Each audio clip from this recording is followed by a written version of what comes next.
আমার আছে রিসেন্টলি কয়েকটি বিয়েবাড়ি নিমন্ত্রণ, আর বিয়েবাড়িতে একটু না সাজলে হয় কি বলুন?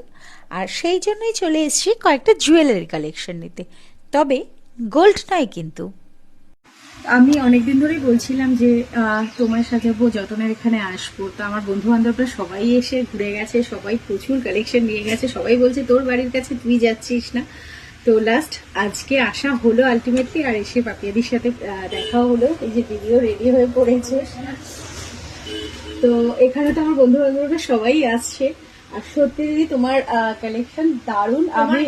আমার দারুণ লেগেছে, মানে আমি বেশি কালেকশন দেখিনি, অল্প কটার মধ্যে থেকে তাড়াতাড়ি করে পছন্দ করেছি, কারণ যত দেখবো তত আমি কনফিউজ হয়ে যাবো, আমি জানি। আর আমরা যেমন বলি যে আমাদের 24 ক্যারেট সোনার জল করা হয়, সেটা তুমি সামনে থেকে দেখো একদম দারুণ দারুণ ডিজাইন, মানে সোনার সাথে যদি সোনার জলের গহনা করো কেউ তো কেউ বুঝতে পারবে না। একদমই তাই, কোনোটাই বুঝতে পারবো না। সব থেকে আমার যেটা ভালো লাগলো সেটা হচ্ছে ব্রাইডদের জন্য, মানে হাতের চুর থেকে যেগুলো শাখার গুলো দেখলাম, মানে ওটা যদি পরে বেরোয়, নতুন ব্রাইড বা কিছু পরে বেরোয়, কেউ বুঝতে পারবে না ওটা সোনা পরেনি, সোনার জল করা বা কিছু। এটা দারুণ, সত্যি দারুণ। তোমার ভিউয়ার্সদের কি বলবে?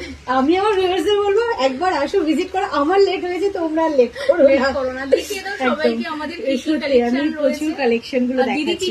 তুমি কি কি নিয়েছো সেটাও দেখিয়ে দাও। হ্যাঁ, আমি সেগুলো একটা হালকা দেখিয়েছি, আর পুরোটা তো আমি বাড়িতে গিয়ে আর একবার দেখাবোই যে আমি আলটিমেটলি কি কি নিয়ে গেলাম আর কি। ঠিক আছে দিদি, থ্যাংক ইউ সো মাচ। তোমরাও যারা আসতে চাইছো দিদির মতো অবশ্যই চলে আসো, লেট করো না। দিদি লেট করো, অনেক কিছু নিয়েছে, বাট তোমরা লেট করো না। যাদের যা সামনে অকেশন আছে চলে আসো। তোমায় সাজাবো যতনে। আমাদের কিন্তু ফেসবুকে পেজও আছে, সেখান থেকে তোমরা ঘরে বসে অনলাইনেও কেনাকাটা করতে পারবে। আর আমাদের সব লোকেশন কলকাতা কেষ্টপুর রবীন্দ্রপল্লী, ভিআইপি থেকে একদম 1-2 মিনিট ওয়াকিং ডিস্টেন্স। আসা নিয়ে কোনো সমস্যা না, আসা নিয়ে সত্যি কোনো সমস্যা হয়নি। এবং গাড়ি পাশে, যেটা মেন, যারা গাড়ি নিয়ে আসবে সেটা হচ্ছে আমি আসার পরে যেটা দেখলাম, একদম দোকানের পাশে একটা গলি আছে, ওই গলিতে তোমরা আরামসে গাড়ি রাখতে পারবে। কাজে সেক্ষেত্রেও চিন্তা নেই।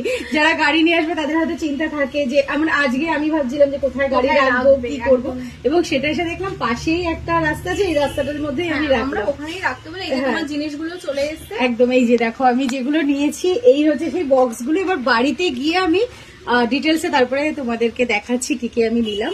হ্যাঁ, নিলাম। চলো টাটা।